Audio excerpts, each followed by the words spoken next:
Hello everyone, I'm Justina Paris and I welcome you all to today's daily news analysis. आज है 12th May 2025 and we're going to be seeing important articles from the Hindu and the Indian Express. So let's begin. But before we go on to the main topics of the day, आज का जो दिन है that is 12th May and because we didn't discuss yesterday that is 11th May, what are the important days that are celebrated? Let us discuss that first. So let's start with yesterday. कल Sunday था और Sunday that is 11th में क्या मनाया जाता है? It was celebrated as National Technology Day and as most of you know also it is celebrated as Mother's Day, right? So that is the first Sunday of May. Coming to National Technology Day because again prime importance India में ये day celebrate किया जाता है. Why is it celebrated specifically on 11th May? Let's understand. क्योंकि इस दिन में हमने कुछ major milestones hit किए. What are these major milestones? On 11th May, specifically 1998, हमने किया Pokhran testing, Pokhran 2 testing. And what is this testing called? Under what operation it was called? Operation Shakti. A question for you. हमने Pokhran 1 testing किया था. Right? Pokhran 1 testing comes under what operation name? What is the name of the operation for Pokhran 1 testing? ये आप मुझे comment section में बताएंगे. Pokhran 2 testing, Operation Shakti. Right? तो यहाँ पे हमने establish किया as a nuclear weapon state. हम portray कर रहे हैं, हम display कर रहे हैं कि हमारे पास nuclear capabilities हैं.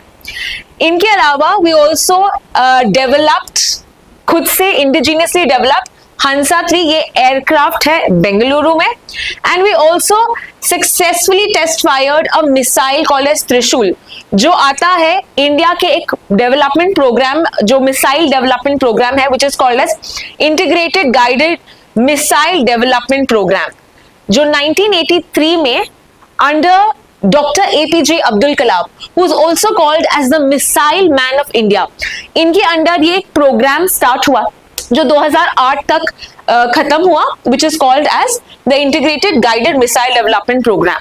Now इस प्रोग्राम के अंदर एक मिसाइल है त्रिशूल जिसका टेस्टिंग भी किया. Can you tell me what are the other missiles that are under this integrated guided missile development program? ये एक पुराना प्रोग्राम है जहां पे 5 मिसाइल्स यहाँ पे बनाए गए थे एंड यहाँ पे मैं आपको शॉर्ट फॉर्म बताऊंगी. You need to tell me the long form of it. और हमने ये किया है बहुत बार which is called as Patna. Patna इसका शॉर्ट फॉर्म है, इजी वर्ड है. आपको यहाँ पे पूरा मिसाइल के नाम बताना है like we have T that is Trishul. Clear? And we see that who was the prime minister during this time? It was Atal Bihari Vajpayee. Prime minister कौन थे? Atal Bihari Vajpayee 1998 में. और 1999 से we are celebrating 11th May as National Technology Day. इस साल का theme क्या है? This year's theme is Yantra Yugantar for advancing new technology research and acceleration. तो short form में हम उसको यंत्र कहते हैं. Who organizes this day? It is organized by Technology Development Board जो एक बॉडी है under the department of science and technology जो ये प्रमोट करता है हमारे खुद के टेक्नोलॉजीज खुद से बनाने के और उसके कमर्शियलाइज करता है, दूसरे कंट्रीज को बताता है ताकि हम दूसरे कंट्रीज को भी ये एक्सपोर्ट करें और हमको हमारी जो इकोनॉमी है इसमें ये कंट्रीब्यूट भी करें. So this is all that we have to understand about National Technology Day that was celebrated yesterday on 11th May. आज का जो दिन है that is 12th May. 12th May is celebrated as International Nursing Day, okay, or International Nurses Day. So can you tell me on whose birth anniversary is mentioned here? Yes, Florence Nightingale की birth anniversary. Now who was Florence Nightingale? She is known as the founder of modern nursing. Founder of modern nursing. In fact, जब Crimean War हुआ था, okay, this is in 1855, not the recent one. The 1855 में क्या हुआ था? Russia और दूसरे side में जो Ottoman empire and British and France इनके साथ लड़ाई हुई थी. तो इस वॉर में we have Florence Nightingale who trained the nurses also to help the people in war, the soldiers that were in war, उनको care protection देने के लिए, nursing देने के लिए, this was a very important role that she played.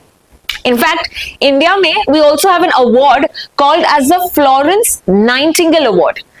Florence Nightingale Award. Now, who gives this award? This award is given by the Ministry of Health and Family Welfare.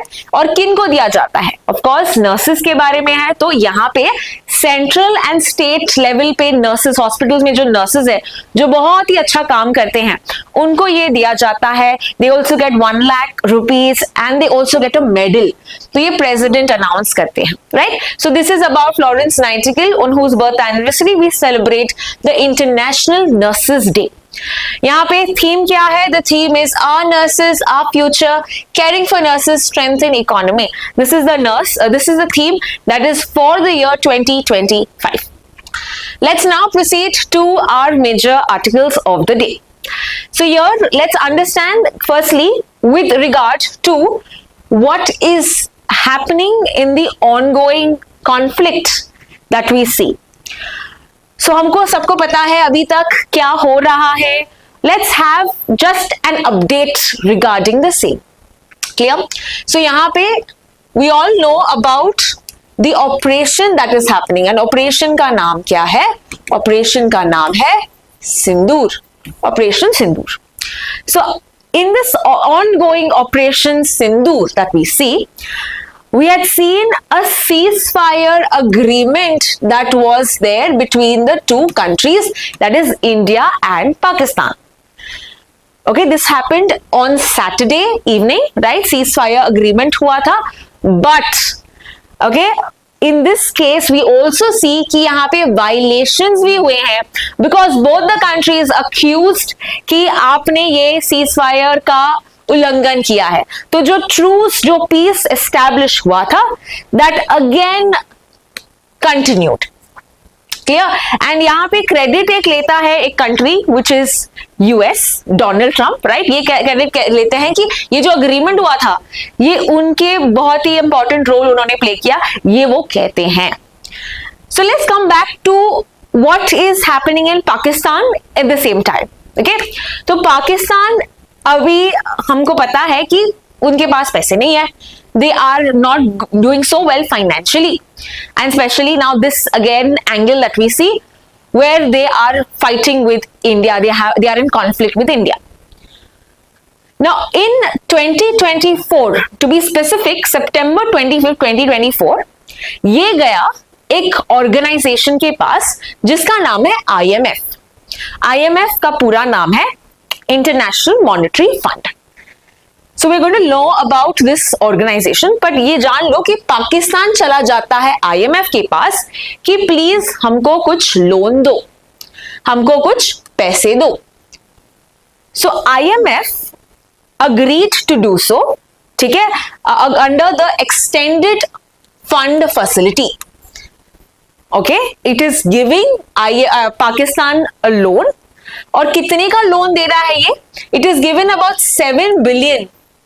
Okay, 7 billion जो एक 37 months इतना long duration में ये देगा. ये it's not that one एक ही time पे 7 billion नहीं देगा, it is in parts. So now they have, that is recently on Friday, they got 1 billion. 1 billion उनको इसके पार्ट से 1 बिलियन उनको दे दिया गया था. IMF ने पाकिस्तान को दे दिया था, which is about 8,500 crores. इतना पैसे उनको मिले हैं. Now coming back to understanding what is IMF, what is EFF. Okay, all of these basics हम अभी जानते हैं. Then we'll come back to understanding the complexities of it. So International Monetary Fund क्या होता है? ये एक ऑर्गेनाइजेशन है, ये एक एजेंसी है यूएन के under. It's a specialised UN agency, right? And ये एस्टैब्लिश हुआ था 1944 में एक अग्रीमेंट के थ्रू जिसका नाम है Brayton would conference. Now Brayton would conference में okay, there were 2 organizations were formed. One was IMF. Can you tell me which is the second organization that was formed under the Bretton Woods Conference. Clear? तो ये 1944 में ये conference हुआ, IMF बना था, because we see that there was some sort of instability, because 1944 में what is the situation in the world? World War II खत्म हुआ, so we understand that there's a great depression. Financially बहुत सारे countries are not strong, they are losing out, right? They are slowing down. तो इसीलिए ये IMF बना ताकि वो कंट्रीज को, अलग अलग कंट्रीज को हेल्प करे to come out of that depression, to come out of that slow down, right? जो लॉसेस उनका वो झेल रहे थे, तो इन्होंने एक ऑर्गेनाइजेशन बनाया कि चलो मैं आपको लोन्स देता हूं, प्रोवाइडेड कि आप कुछ चेंजेस करो, आप बेटरमेंट करो, तो हम आपको और भी ज्यादा लोन्स देंगे. So IMF is basically to promote monetary cooperation, financial stability, okay, trade हम बढ़ा सके, high employment लेके आ सके और poverty reduce कर सके. So that is the major objectives and the major functions of the IMF. यहाँ पे we have 190 member countries that are part of it. Is India part of it? Yes, of course, India is also part of this body. Agency. Now each country, okay, जैसे India एक Kota contribute करती है, तो अगर वो इसका part है, because obviously अगर लोन्स मुझे चाहिए या किसी कंट्री को चाहिए, उनके पास तो पैसे होने चाहिए, राइट? वो कैसे खुद से पैसे जनरेट करेगा? When countries contribute together, only then can they give funds to another country. तो each country gives some sort of a quota. Okay, her country का शेयर अलग होता है. Now this quota is based on the size of the economy, जितना वो perform कर रहा है, कि वो डेवलप्ड कंट्री है, डेवलपिंग कंट्री है. So all of that matters कि कितना वो पैसे कंट्रीब्यूट करता है IMF को, and that also dictates कितना उसका वोटिंग पावर है. जो जितना ज्यादा उसका कोटा, उतना ज्यादा उसका voting power. Clear? Now in this particular case you understand that it is also headquartered in Washington, okay, Washington DC, और अभी उनके जो मैनेजिंग डायरेक्टर है, it is Kristalina Georgieva. Clear? Now IMF जो कोटाज या ट्रेडिंग करता है या करेंसी देता है, okay, we see it's called as a basket of currencies, यानी वो डॉलर में ट्रेड नहीं करता, ठीक है, या वो यूरोज में ट्रेड नहीं करता. It's a basket of currencies. It does not want to make any one currency stronger, right? Otherwise dollars में अगर हम करेंगे, डॉलर स्ट्रॉन्ग होगा. So therefore this basket of currencies which consist of 5 currencies. Which are these 5 currencies? These are dollars, that is euros, then we have British का pound, then we have Japanese का yen, okay, and China का you have yuan, या हम उसको renminbi कहते हैं, okay, renminbi. So let me again repeat it once again for you all. SDR जो है, which is called as a measure to trade या टू गिव लोन्स, राइट? इसका IMF का जो करेंसी अगर हम कह सकते हैं, तो इसको हम बोलते हैं स्पेशल ड्रॉइंग राइट्स. SDR का फुल फॉर्म है स्पेशल ड्रॉइंग राइट्स. ये एक इंटरनेशनल रिजर्व है, राइट, जो कंट्रीज कोटा देती है. So this they give in the form of multiple of basket of currencies which are made of 5 currencies. Which are these 5 currencies? Dollars, which is USA का dollars, euros जो European Union which they use is euros, right? Then we have pound जो Britain या London में हम use करते हैं, UK में use करते हैं, which is that is pound. Then you have Japan में कौन सा करेंसी है? That is yen. And China में you have the yuan या renminbi. ठीक है? So these are the 5 currencies that we are talking about, which is the value of a SDR. Now ये जो SDR है, these are allocated to the IMF member countries, जितना उसका share है. Okay, so जितना उसको करेंसी कितना मिलेगा, depending on the quota that it also has. And currency countries ये ट्रेड भी कर सकते हैं. So that is what we have to understand about how IMF really works. Now coming to what is EFF, in which IMF is giving loans to countries. तो EFF का full form क्या है? It is Extended Fund Facility. ये loans हैं, याद रखो, ये grants नहीं है. मतलब इसको वापस लौटाना पड़ेगा, but not immediately, over a longer period of time. ठीक है, तो पाकिस्तान को भी जो लोन मिल रहा है, ऐसा आपको लग रहा होगा 7 बिलियन, पर उसको वापस देना पड़ेगा।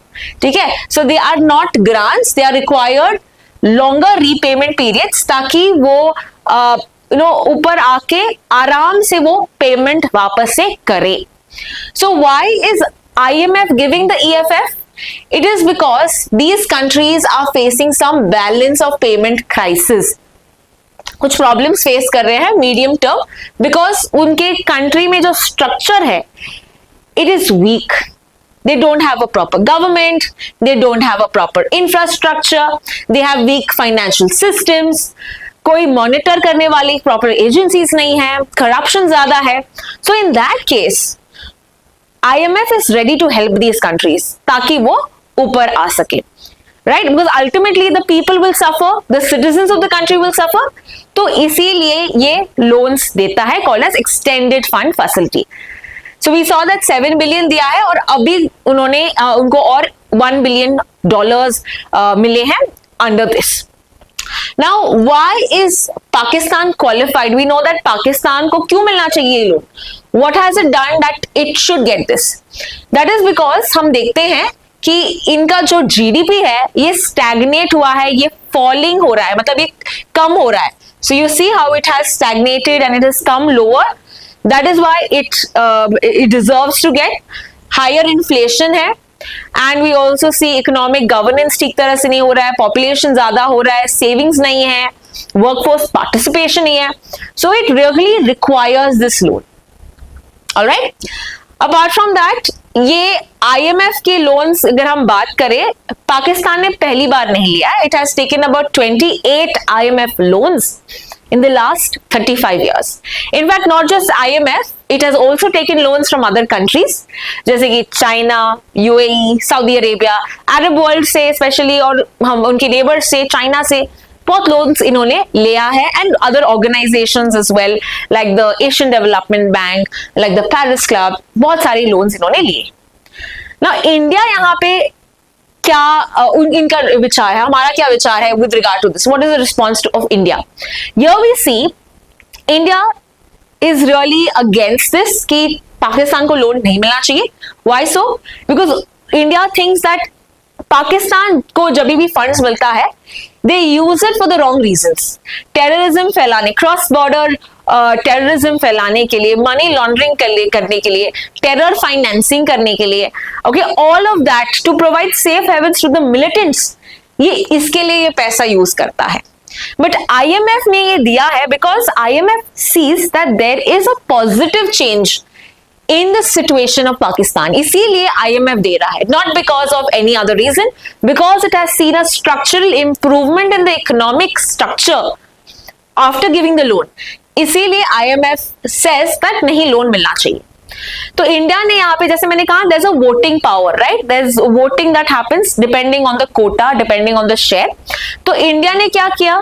इंडिया ने रिजेक्ट नहीं किया because there is no other option, but India has abstained from voting. मना कर सकता है कि मैं वोट नहीं करूंगा in this regard, because there is no option to vote against this particular resolution. Is that clear?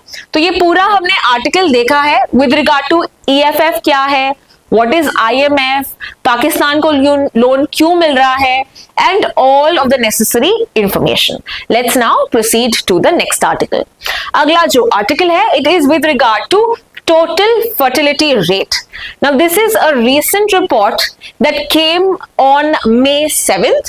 ये published हुआ है, and now we're going to discuss the major facts of this. So starting with total fertility rate. ये क्या है? What does this mean? Let's understand what is the necessary definitions of the same.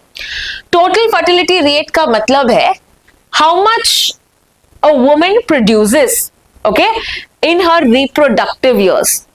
Okay, so this is the average number of children, okay, जितने एक महिला पैदा करेगी in her reproductive age. Okay, that is in the period where she is fertile, that we can say. ठीक है, तो इनको बोलते हैं total fertility rate. So a woman can produce 2, 4, right, depending on that. So that is a fertility rate. India में क्या हो रहा है? क्या इंडिया में we see women are producing 4, 5, 6 children, or are they producing 1 to 2 children? Right, we've known the recent years we see that the fertility rate, the number of children that we see have reduced. तो यहाँ पे you see the average अगर ले तो इसका answer है 2. That is the current average that we see. Now coming to another definition which is called as replacement level. Replacement level क्या होता है? Now this is the total fertility rate at which a population replaces itself from one generation to the next. Now ये definition थोड़ा complex लग रहा होगा, but let's break this down into an easier terms. मान लो, okay, this is a couple, this is a parent. ये इनका एक बच्चा है C, ठीक है? C also marries and they have another child called as D. ठीक है? Now let's take another case. This is case 1. Case 2 में क्या होता है? We have A and B. Okay, imagine these are the parents. They have 3 children. Okay, that is C, D, E. Okay, and इनके अभी बहुत सारे बच्चे हैं. Now you can tell me in which of the case, ठीक है, in which of the case is the population greater? यहां से पता चलता है कि यहाँ पे जो है इनका टोटल फर्टिलिटी रेट ज्यादा है as compare to A and the first case जहां पे सिर्फ बच्चा एक ही है. That is fertility rate could be just 1. Right, so these are the 2 cases that we see. Now अगर मुझे ए और बी को रिप्लेस करना होगा इन द नेक्स्ट जनरेशन, मुझे एक्चुअल में कितने बच्चे होने चाहिए थे? 2. Right, to replace the parents of A and B, the actual stability लाने के लिए I need to have C and D. 2 is an adequate response, right? So that is called as total fertility rate, in which जो population है it will replace from the current generation. तो A और B चले गए तो C and D अभी उनको replace कर दिया. C and D को बाद में next generation में E and F को replace करेंगे. So that is how the population continues and it is stable. Unlike कि अगर बस एक ही, जैसे जापान में you only have the population is declining. They have either no children or they have 1 child or they probably have dogs and cats, right? तो इसमें क्या हो रहा है कि जो population है decline हो रहा है because जो previous generation को replace करने के लिए अभी का जो प्रेजेंट जनरेशन है वो नहीं कर पा रहा है. It is failing to do so. तो अगर मैं कहूं कि what should be the ideal fertility rate, okay, to replace that, it will be 2. Right, मुझे 2 होना चाहिए ताकि वो पेरेंट्स को रिप्लेस कर पाए. बट बहुत सारे बच्चे मर भी जाते हैं, राइट, या there could be any accidents. So in that case I will say an average of 2.1. ठीक है, सो just to keep it a very idealistic, not you can say practical अगर मुझे चाहिए, then I will say that the average should be 2.1, not 2. Okay, because there could be other possibilities also.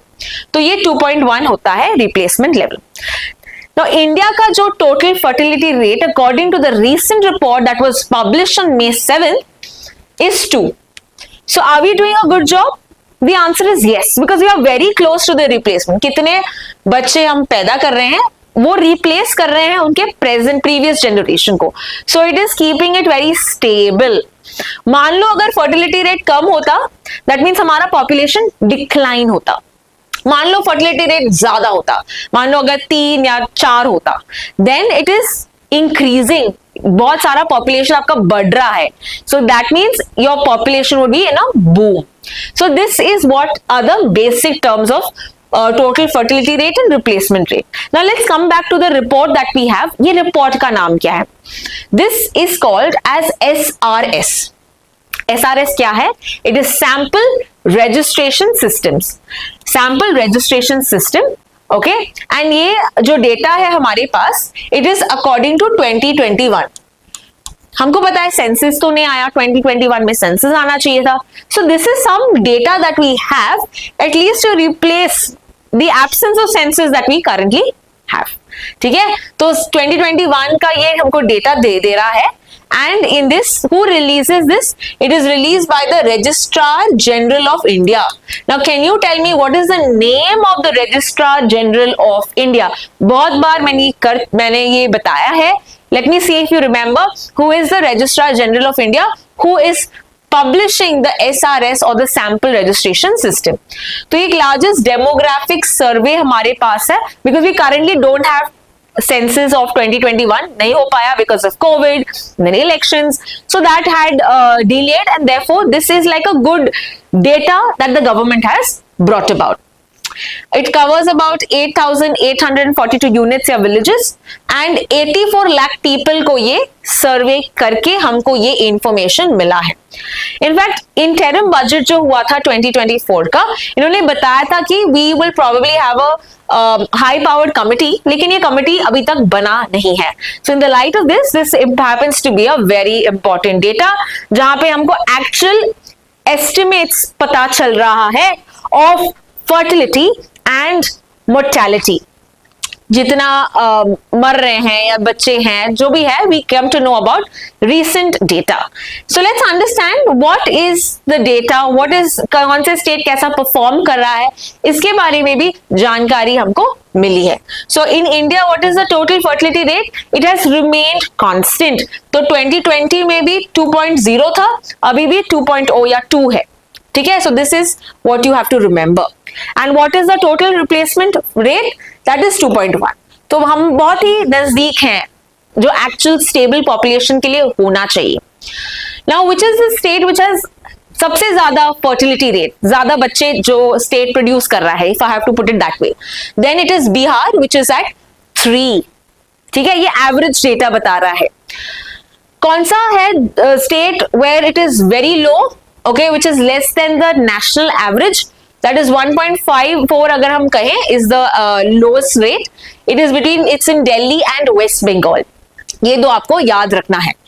And replacement fertility that we talk about is 2.1, which we have achieved very well, and this means that our population is stable. दूसरे states के बारे में भी यहाँ पे दिया गया है, but you need not know for your exam. Highest or lowest, इतना अगर आपको जानकारी है, that's more than enough.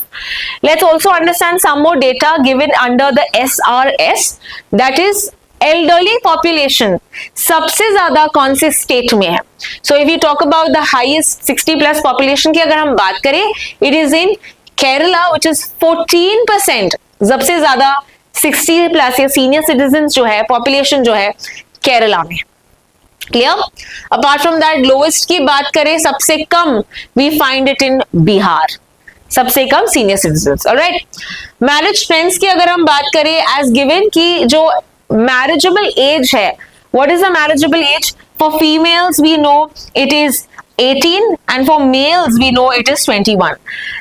यहां पे बताया गया है ये जो मैरिजेबल एज is increased. पहले 19 years, okay, was the average age where a woman would marry. Average 19.3. But अभी अगर हम बात करें, women are marrying late, right? So यहाँ पे average की बात करें, it is 22. Some people are still getting married at 20, right? But the average that we talk about is 22.5. तो ये बढ़ गया है, marriageable age बढ़ गया है, especially for women. So this is all the interesting trends that we saw under the total fertility rate under the SRS, that is the Sample Registration System given by the Registrar General of India. Let's now proceed to the next article, which is given in the Hindu. इसमें दिया गया है केरला जो है is handling waste problem. कैसे ये handle कर रहा है, कौन सा इसका कैंपेन है, इसके बारे में इंपॉर्टेंट इंफॉर्मेशन जान लेते हैं. So we have the campaign started by Kerala government called as the Vruti campaign. Okay, तो ऐसे क्वेश्चन आ सकते हैं कि वृति कैंपेन कौन से स्टेट ने स्टार्ट किया है? What is the state? It is Kerala. ऐसे भी आ सकते हैं कि वृति campaign is about what? What is the purpose or what is the goal? Goal है cleanliness of mind and body, यानी कि you can say it is equivalent to Swachh Bharat Abhiyan, it's at the centre. State में इनका क्या है? वृति campaign. ठीक है, मतलब वो स्वच्छता के बारे में देखते हैं, वो क्लेनलीनेस के बारे में देखते हैं, not just about physical cleanliness but also mental, mind cleanliness. Okay, so यहाँ पे वाइड पार्टिसिपेशन है, बहुत सारे यहाँ पे वर्कर्स, बहुत सारे स्टेक होल्डर्स यहाँ पे, जैसे कि चीफ मिनिस्टर, सेलिब्रिटीज, स्टूडेंट्स, सब लोग यहाँ पे कंट्रीब्यूट कर रहे हैं। So you can see it is wide range of participation that we see. तो बहुत सारे यहाँ पे पार्टिसिपेंट्स भी आए, 25,000 participants, they had a conclave, they had an event. And अगर हम देखते हैं कि यहाँ पे वेस्ट कलेक्शन जो है इट इज 75%, पहले 40% था, अभी हम वेस्ट जो कलेक्ट करते हैं that is come up to 75%। In which state? In Kerala. So Kerala ने ये स्टार्ट किया है mainly to ensure waste collection अच्छे से हो, because we know there are lot of waste is generated, और इसको कर्टेल करने के लिए, इसको कर्ब करने के लिए they have started their own campaign. Now coming to understand, जैसे मैंने कहा सेंटर में you have the Swachh Bharat mission, ये सेंट्रल लेवल पे है। Now can you tell me which is a ministry that is implementing the Swachh Bharat mission? ये आप मुझे कमेंट सेक्शन में बताएंगे कि स्वच्छ भारत मिशन जो है कौन सी मिनिस्ट्री के अंडर ये इंप्लीमेंट हो रहा है। ना स्वच्छ भारत मिशन एंड वृत्ति कैंपेन में डिफरेंस ये है कि स्वच्छ Bharat mission is top down approach, मतलब ये ऊपर से इनको रिकमेंडेशन देता है, टारगेट्स देता है, राइट। व्हेयरएज वृत्ति कैंपेन में क्या होता है, it is more of people's participation, यानी कि it is bottom up approach. Clear? So that is a major difference that we see under this. तो यहाँ पे behavioural, they trying to create awareness among the masses, right? Technology neutral emphasizes on customable, decentralized solutions, rather than one size fits all, कि मतलब एक ही strategy काम करेगी, नहीं। Depending on the area, depending on the culture, the people, they have changed the strategy. तो इसीलिए ये एक different strategy है that has been given today in the Hindu. तो ये कैंपेन के बारे में हमने जाना है। Let's now proceed to the next article. Okay, before we go on to the next article, also just a few pointers that are given in today's The Hindu कि क्या कर रहे हैं under this program, वृत्ति campaign में क्या कर रहे हैं।